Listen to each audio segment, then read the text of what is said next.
মুষ্টিবদ্ধ করো, সমাজ থেকে সকল বৈষম্যের কবর রচনা করবার শপথ নাও। হে হতাশাগ্রস্ত জাতি, আসো আল কোরআনের কাছে, আমরা তোমাদেরকে মুক্তির বার্তা শোনাই, আমরা তোমাদেরকে সান্ত্বনার বাণী শোনাবো। আসো হাতে হাত রাখি, সমস্ত বৈষম্য, জুলুম, স্বৈরতন্ত্রের কবর রচনা করে আল্লাহর কোরআনের সমাজ গড়বার জন্য হাতে হাত রাখি। যদি ইনসাফ কায়েম না করা যায়, ইসলাম অনুসরণ করা যায় না, যদি বেইনসাফের বিরুদ্ধে লড়াই না করতে পারো, মিথ্যে মুসলমানিত্বের দাবি ত্যাগ করো। তুমি যদি ইনসাফের জন্য যুদ্ধ করতে না পারো, তুমি যদি বৈষম্যের বিরুদ্ধে লড়াই করার হিম্মত না রাখো, মুসলমানের মিথ্যা দাবি করা ভণ্ডামি ছাড়া কিছুই নয়। আর সর্বোপরি যদি একটি বৈষম্যহীন সমাজ গড়বার জন্য শাহাদাতের রক্ত দিতে হয়, আবু সাঈদদের মতো বৈষম্যের বিরুদ্ধে বুক পেতে দিয়ে জীবন দেওয়ার জন্য শপথ নিতে হবে। কোরআনে পাকের এক একটা আয়াত, কোরআনের এক একটা বিধান আল্লাহর জমিনে বাস্তবায়ন করার জন্য আমাদের জীবন যৌবনের বাজি লাগায় দিতে হবে, বাজি লাগায় দিতে হবে ইনশাআল্লাহ। ইনসাফ কায়েম করতে গিয়ে ছুরি যদি নিজের সন্তানের হাতের উপর দিয়ে যায়, সে হাত স্তব্ধ হয়ে যাবে না, সে হাত থমকে দাঁড়াতে পারবে না। যেখান দিয়ে ইনসাফ যাবে সেখান দিয়ে ইনসাফকে চালিয়ে দিতে হবে। এই সমাজ, এই জমিন এখন বিপ্লবী চায়। সে বিপ্লব আব্রাহাম লিঙ্কনের আদর্শের বিপ্লব নয়, সে বিপ্লব কার্ল মার্কস, মাও সেতুং আর লেনিনদের বিপ্লব নয়।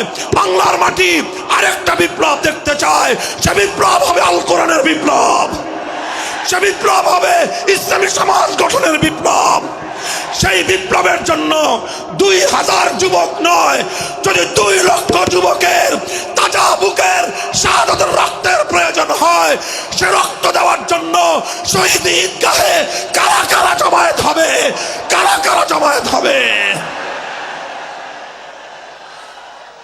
হ্যাঁ, এটা শুধু কথার কথা না, শপথ। এটা কথার কথা না, শপথ। এটা অঙ্গীকার। কার সাথে? কার সাথে? যেই অপরাধ করে মন্ত্রীর দুলাভাই ছাড়া পেয়েছে, যেই অপরাধ করার পরে এমপির শালার শাস্তি হয় নাই, যেই অপরাধ করার পরে শিল্পপতির বিচার হয় নাই, যেই অপরাধ করার কারণে রাজনৈতিক নেতার কোনো বিচার হয় নাই, একই অপরাধ দুর্বল, গরিব, অসহায় মানুষ করার পরে তার উপর আইনের শাসন 100 ভাগের জায়গায় 200 ভাগ বাস্তবায়ন করা হয়। আল্লাহর নবী বলেছেন, পৃথিবীতে ইসলাম এসেছে শুধুমাত্র ইবাদত, নামাজ, রোজার, হজ, যাকাতের বিধান বাস্তবায়নের জন্য নয়। ইসলাম দুনিয়াতে আগমন করেছে, তার আগমনের অন্যতম উদ্দেশ্য হলো সমস্ত বৈষম্য দূর করে, জুলুম আর বেইনসাফি দূর করে বিশ্ব সভ্যতায় ন্যায় এবং ইনসাফ কায়েম করা।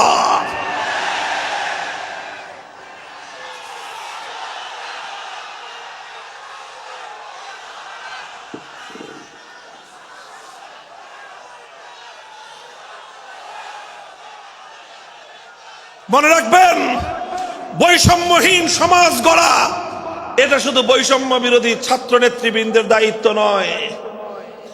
বৈষম্যহীন সমাজ গড়া এটা শুধুমাত্র বৈষম্য বিরোধী ছাত্র নেতৃবৃন্দের দায়িত্ব নয়। বৈষম্যহীন সমাজ গড়া সর্বপ্রথম আল কোরআনের সৈনিকদের দায়িত্ব। বৈষম্যহীন সমাজ গড়া সর্বপ্রথম আল্লাহর নবীর সত্যিকার উম্মতদের দায়িত্ব। ওঠো, দাঁড়াও, হাত মুষ্টিবদ্ধ করো, সমাজ থেকে সকল বৈষম্যের কবর রচনা করবার শপথ নাও। মুহতারাম হাজিরিন, কথাটা খুব জায়গা লক্ষণীয়, শোনার বিষয়। যারা একটা বৈষম্যহীন সমাজ দেখতে চাও, যারা জুলুম এবং অত্যাচারে অতিষ্ঠ হয়ে গিয়েছ, যাদের জীবনকে এই ধরনের অন্যায়, অবিচার, জুলুম, শোষণ, স্বৈরতন্ত্র যাদের অন্তর হৃদয়কে জ্বালিয়ে পুড়িয়ে ছারখার করে দিয়েছে, হে হতাশাগ্রস্ত জাতি, আসো আল কোরআনের কাছে, আমরা তোমাদেরকে মুক্তির বার্তা শোনাই, আমরা তোমাদেরকে সান্ত্বনার বাণী শোনাবো। আসো হাতে হাত রাখি, সমস্ত বৈষম্য, জুলুম, স্বৈরতন্ত্রের কবর রচনা করে আল্লাহর কোরআনের সমাজ গড়বার জন্য হাতে হাত রাখি।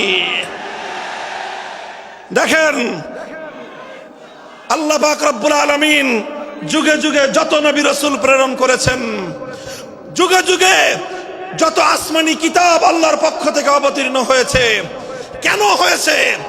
শুধুমাত্র মুসল্লিদের সমাজ গড়বার জন্য নয়, শুধুমাত্র রোজাদার সমাজ গড়ার জন্য নয়, অবশ্যই কোরআন এবং কিতাব নাজিল হয়েছে নামাজের জন্য, অবশ্যই কোরআন এবং কিতাব নাজিল হয়েছে রোজা, হজ, যাকাত সহ আল্লাহ পাকের যাবতীয় বিধান সমাজে বাস্তবায়ন করার জন্য। তবে একমাত্র এটাই উদ্দেশ্য নয়, বরং সমস্ত কিতাব, সমস্ত নবী রাসূল দুনিয়াতে আগমন করার অন্যতম একটা মৌলিক লক্ষ্য। কোরআনে পাকের সূরাতুল হাদীদ থেকে তেলাওয়াত করেন, অর্থ বুঝেন, মর্ম বুঝার চেষ্টা করেন।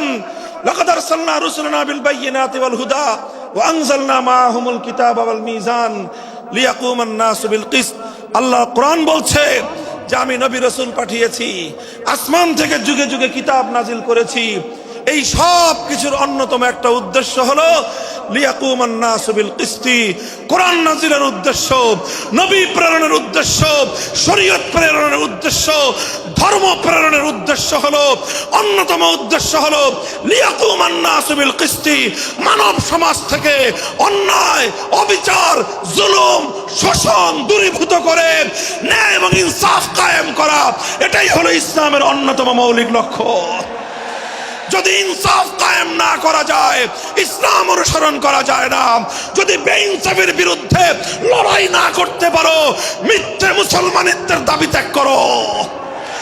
তুমি যদি ইনসাফের জন্য যুদ্ধ করতে না পারো, তুমি যদি বৈষম্যের বিরুদ্ধে লড়াই করার হিম্মত না রাখো, মুসলমানের মিথ্যা দাবি করা ভণ্ডামি ছাড়া কিছুই নয়।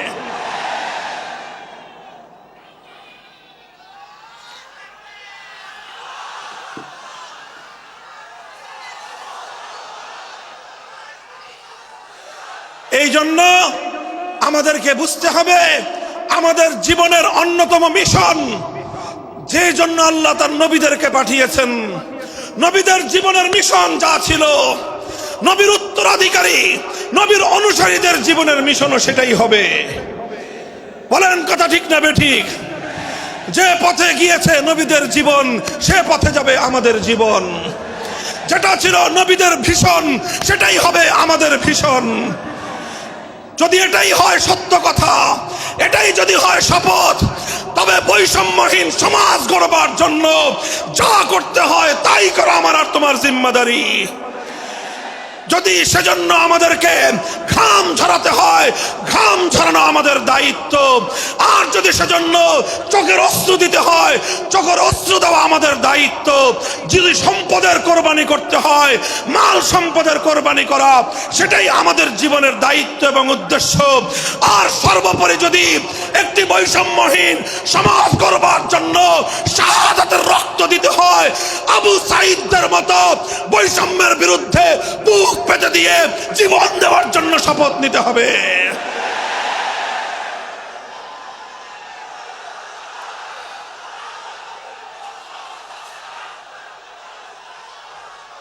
এই প্রস্তুত থাকবেন তো ইনশাআল্লাহ? আল্লাহর নবী বললেন এই বৈষম্য চলবে না, এই বৈষম্য জাহিলিয়াত, এই বৈষম্য মূর্খতা। সমাজের মধ্যে নিজের দলের লোক অন্যায় করলে পাকার পার, বিরোধী দলের লোক অন্যায় করলে আইনের শাসনে 100 ভাগের জায়গায় 200 ভাগ। নিজেরা অপরাধ করলে সেই অপরাধীকে ছাড়িয়ে নেওয়ার জন্য সমস্ত আয়োজন। বিপক্ষ মতের লোকজন অপরাধ না করা সত্ত্বেও তাদেরকে কেচোর মতো মাটির গর্ত থেকে ধরে এনে তাদেরকে বিচারের মুখোমুখি দাঁড় করানো, অন্যায়ভাবে তাদের জীবন থেকে তাদের যৌবনের সময়গুলো কেড়ে নেওয়া, বছরের পর বছর অন্ধকার কারা প্রকোষ্ঠে তাদেরকে বন্দী করে রাখা। এই জুলুম এবং অন্যায়ের অবসান যদি না ঘটাতে পারো, পুরুষ এবং যুবক মানুষ হিসেবে আল্লাহর কাছে জবাবদিহিতার সুযোগ থাকবে না। কাজেই তাফসীরুল কোরআন শুধুমাত্র কোরআনের তেলাওয়াতের জন্য নয়, তাফসীরুল কোরআন শুধু আল্লাহর কোরআনের মর্ম বোঝানোর জন্য নয়, আল্লাহর কোরআন তেলাওয়াত করতে হবে, মর্ম বুঝতে হবে, আর তালিমে হিকমতের কর্মসূচির অধীনে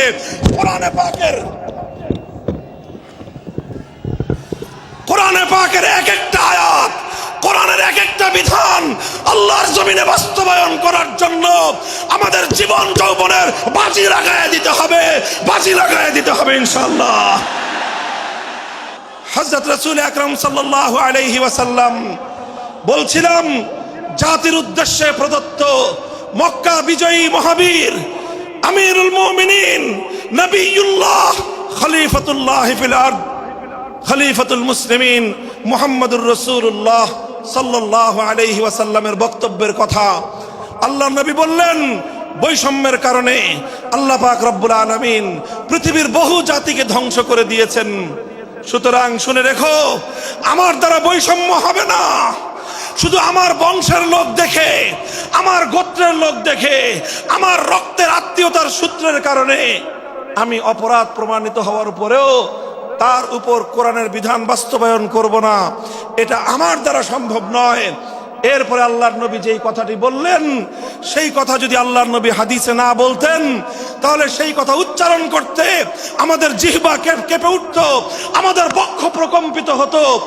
আল্লাহর নবী বললেন, ওয়াল্লাহ লাউ আন্না ফাতিমাতা বিনতা মুহাম্মাদিন সারাকাত লাকাতাতু ইয়াদাহা, ওয়াল্লাহি লাউ আন্না ফাতিমাতা বিনতা মুহাম্মাদিন সারাকাত লাকাতাতু ইয়াদাহা। শুধু আমার দাদির গোত্র, আমার বংশের ফাতেমা নামনি মহিলা নয়, আজ যদি আমি মুহাম্মদুর রাসূলুল্লাহর কলিজার টুকরা মেয়ে, আমার জীবনের সবচেয়ে আদরের সন্তান ফাতেমা যদি আজকে চুরি করে ধরা পড়তো, আমি আল্লাহর শপথ করে বলি, আমি তার হাত কেটে দিতে এতটুকু দ্বিধা করতাম না। মুহতারাম হাজিরিন, এটাই হলো তালিমে হিকমত। আল্লাহর কোরআনের বিধান বাস্তবায়ন করতে গিয়ে ছুরি যদি নিজের সন্তানের গলার উপর দিয়ে যায়, ইব্রাহিম খলিলুল্লাহর মতো ছুরি চালায় দিতে দ্বিধা করা যাবে না। যদি ইনসাফ কায়েম করতে গিয়ে ছুরি যদি নিজের সন্তানের হাতের উপর দিয়ে যায়, সে হাত স্তব্ধ হয়ে যাবে না, সে হাত থমকে দাঁড়াতে পারবে না। যেখান দিয়ে ইনসাফ যাবে, সেখান দিয়ে ইনসাফকে চালিয়ে দিতে হবে। রাসূল আকরাম সাল্লাল্লাহু আলাইহি ওয়াসাল্লাম ঘোষণা করলেন, আল্লাহর আয়াত নাযিল হলো, ইয়া আইয়ুহাল্লাযীনা আমানুত্তাকুল্লাহ ওয়া যারু মা বাকিয়া মিনার রিবা ইন কুনতুম মুমিনিন। হে মুমিনগণ, সুদকে তোমরা পরিহার করো যদি ঈমানদার হয়ে থাকো। যদি ঈমানদার হয়ে থাকো, কি করো তোমরা? সুদকে পরিহার করো। কি করো? ইত্তাকুল্লাহ, তোমরা আল্লাহকে ভয় করো। ওয়াজারু মা বাকিয়া মিনার রিবা, সুদের যা অবশিষ্ট আছে এই সব কিছু তোমরা পরিহার করো। আর যদি না করো, সুদ যদি তোমরা পরিহার না করো, ফাজানু বিহারবিম মিনাল্লাহি ওয়া রাসূলিহি, আল্লাহ এবং তার রাসূলের পক্ষ থেকে যুদ্ধের ঘোষণা শুনে নাও। হে জাতি, হে মুসলিম সম্প্রদায়, আমরা তোমাদের কাছে পয়গাম পৌঁছে দিতে চাই, আল্লাহর উপর বিশ্বাসী জাতি, আল্লাহর নবীর উপর আস্থাশীল জাতি কোনোদিন সুদি কারবার করতে পারে না। সুদ ভিত্তিক অর্থ ব্যবস্থা দিয়ে তাদের সমাজ চলতে পারে না। আল্লাহর উপর বিশ্বাসীদের সমাজ যদি হয় সুদ ভিত্তিক, তার অর্থ হলো রাত দিন আল্লাহ এবং তার রাসূলের সঙ্গে তারা যুদ্ধে লিপ্ত। যেই মুসলিম জাতি আল্লাহর সাহায্য নিয়ে বিশ্বব্যাপী বিজয়ী হওয়ার স্বপ্ন দেখে, সে মুসলিম জাতি যদি স্বয়ং আল্লাহর সঙ্গে যুদ্ধে লিপ্ত থাকে, তাদের জীবনেও কল্যাণ এবং বিজয় আসার সম্ভাবনা নাই। এই জন্য মুসলিম জাতির উত্থানের জন্য, মুসলমানদের বিজয়ের পূর্ব শর্ত হলো সুদ পরিহারের মাধ্যমে আল্লাহর সঙ্গে যুদ্ধ বন্ধ করতে হবে, আল্লাহর পক্ষ থেকে সাহায্য চাইতে হবে। কোরআনের আয়াত, সূরা বাকারার আয়াত, এই আয়াত নাজিল হওয়ার পরে আল্লাহর নবী শুধু তেলাওয়াত করে দায়িত্ব ক্ষান্ত করেন নাই, শুধু সুদের মর্ম বুঝিয়ে নিজের দায়িত্ব ক্ষান্ত করেন নাই। তৃতীয় দায়িত্ব তালিমে হিকমত, সুদকে সমাজ থেকে সমূলে উৎখাত করার উদ্যোগ নিয়েছেন। বলেন সুবহানাল্লাহ। শুধু আলোচনা করে, বক্তৃতা দিয়ে নবীর দায়িত্ব শেষ হয় নাই, শুধুমাত্র তাফসীর করে দিয়ে নবীর দায়িত্ব ক্ষান্ত হয় নাই, বরং এক একটা বিধান, আল্লাহর এক একটা আয়াত কিভাবে সমাজে বাস্তবায়ন করা লাগে, করা যায়, নবীজি প্র্যাকটিক্যাল ভাবে তার উদ্যোগ গ্রহণ করেছেন। কিভাবে উদ্যোগ নিয়েছেন? সুদের বিরুদ্ধে কি উদ্যোগ নিয়েছিলেন? কিতাব উল্টান, হাদিসের কিতাব, বুখারী শরীফের হাদিস, নবীজি ঘোষণা দিলেন, আলা ইন্না রিবাল জাহিলিয়াতি মাওদুউন তাহতা কদামাইয়া।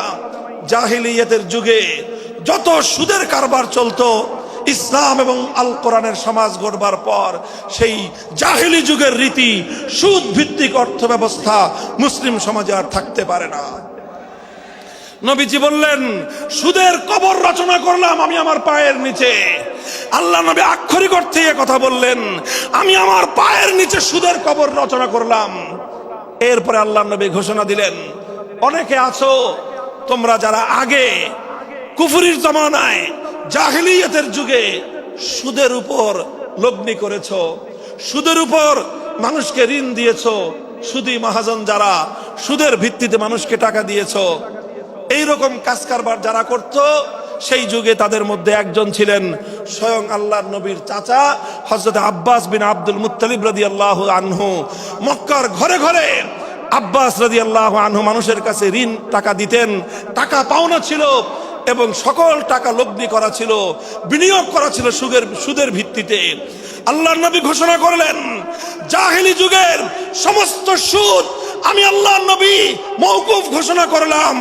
সর্বপ্রথম যেই সুদ আমি মাফ ঘোষণা করলাম সেটা হলো আমার চাচা আব্বাসের সুদ। কাউকে আমার চাচার কাছ থেকে যারা ঋণ নিয়েছিল, কেউ আর আমার চাচার সুদ দিতে হবে না, শুধুমাত্র মূল পুঁজিটা ফেরত দিবে। সুদ আজ থেকে কবর রচনা করা হলো।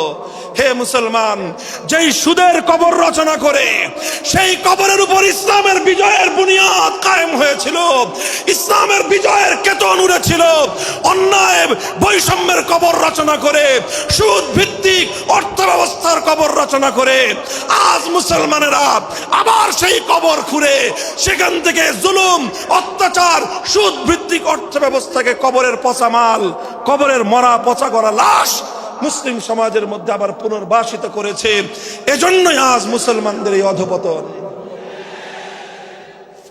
যদি মুক্তি চাও, যদি মুক্তি চাও, শুধুমাত্র ইবাদত দিয়ে মুক্তি আসবে না। ইবাদত যেমন করতে হবে, যেরকম নামাজ, রোজা, হজ, যাকাত, তাসবিহ, তাহলিল আদায় করতে হবে, ঠিক একই ভাবে সমাজ সংস্কার করার জন্য সমাজ থেকে জুলুম দূর করতে হবে, বৈষম্য দূর করতে হবে, বেইনসাফি দূর করতে হবে, সুদ ভিত্তিক অর্থ ব্যবস্থার বিরুদ্ধে জাতীয়ভাবে ঐক্য গড়ে তুলে সুদের বিরুদ্ধে যুদ্ধ ঘোষণা করতে হবে। রাজি আছেন তো ইনশাআল্লাহ? আল্লাহ পাক তৌফিক দান করেন। হাত নামান। 3 দফা কর্মসূচি গেল, তালিমে হিকমত সর্বশেষ আলোচনা ও সমাপ্তির দিকে। নবীজির 4 নম্বর কর্মসূচি হলো ওয়া ইউআল্লিমুহুমুল কিতাবা ওয়াল হিকমাতা ওয়া ইউযাক্কিহিম। ইউযাক্কিহিম অর্থ হলো তাজকিয়া। তাজকিয়ার অনেক অর্থ।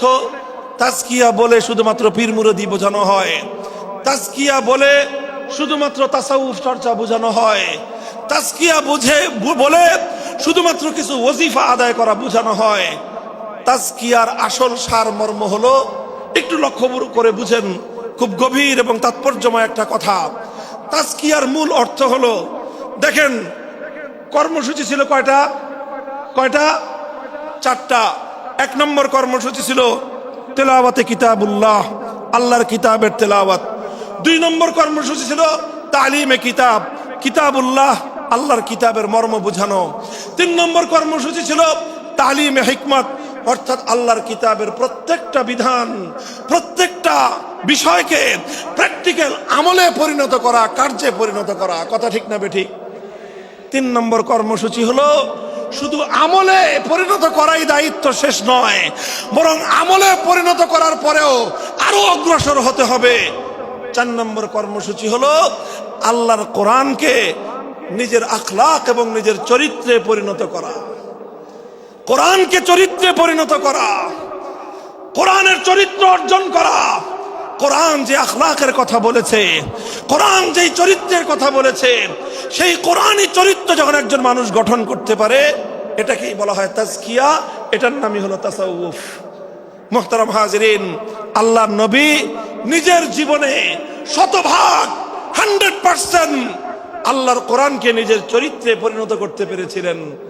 এই জন্য যদি কেউ জিজ্ঞাসা করে আল্লাহর নবীর সিরাত কি, নবীর জীবনীটা কি, বলেন তো সবচেয়ে সংক্ষিপ্ত অথচ সবচেয়ে পূর্ণাঙ্গ জবাব হলো, কি বললাম, সবচেয়ে সংক্ষিপ্ত অথচ সবচেয়ে পূর্ণাঙ্গ। নবীর জীবন সম্পর্কে সবচেয়ে সংক্ষিপ্ত এবং সবচেয়ে পূর্ণাঙ্গ বর্ণনা হলো কানা খুলুকুহু আল কোরআন, আমার নবীর চরিত্র ছিল কোরআন। কোরআন যা বলেছে নবীর চরিত্রে সেটা বাস্তবায়িত হয়েছে, নবীর আখলাকে সেটা বাস্তবায়িত হয়েছে। নবীজির কথাবার্তা, নবীজির উঠা বসা, নবীজির আচার ব্যবহার, নবীজির প্রত্যেকটা অ্যাক্টিভিটি, এমনকি চিন্তা চেতনা, সব যখন আল্লাহর কোরআন অনুযায়ী তৈরি হয় তখন সেটাকেই বলা হয় তাজকিয়া। আর এটাই হলো কোরআনকে কেন্দ্র করে চতুর্থ কর্মসূচি।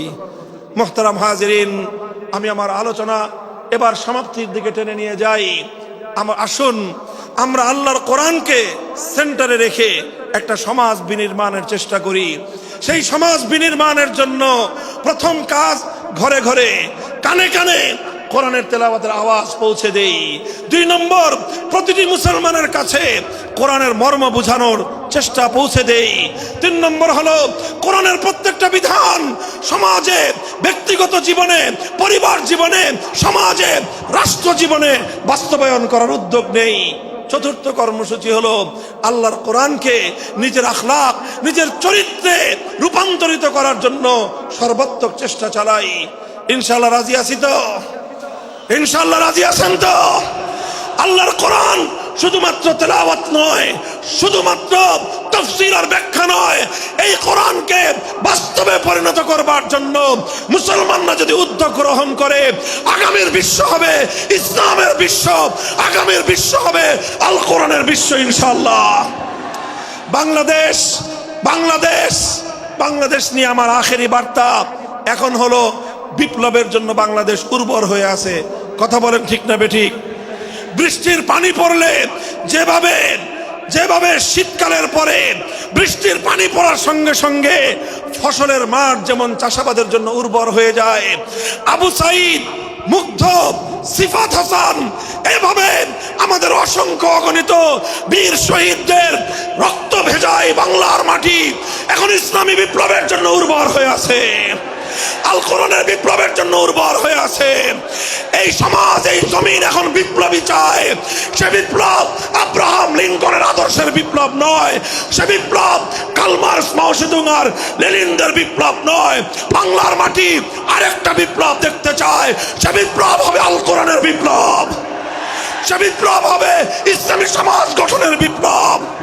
সেই বিপ্লবের জন্য 2000 যুবক নয়, যদি 2 লক্ষ যুবকের তাজা বুকের শাহাদাতের রক্তের প্রয়োজন হয়, সে রক্ত দেওয়ার জন্য শহীদ ঈদগাহে কারা কারা জমায়েত হবে, কারা কারা জমায়েত হবে।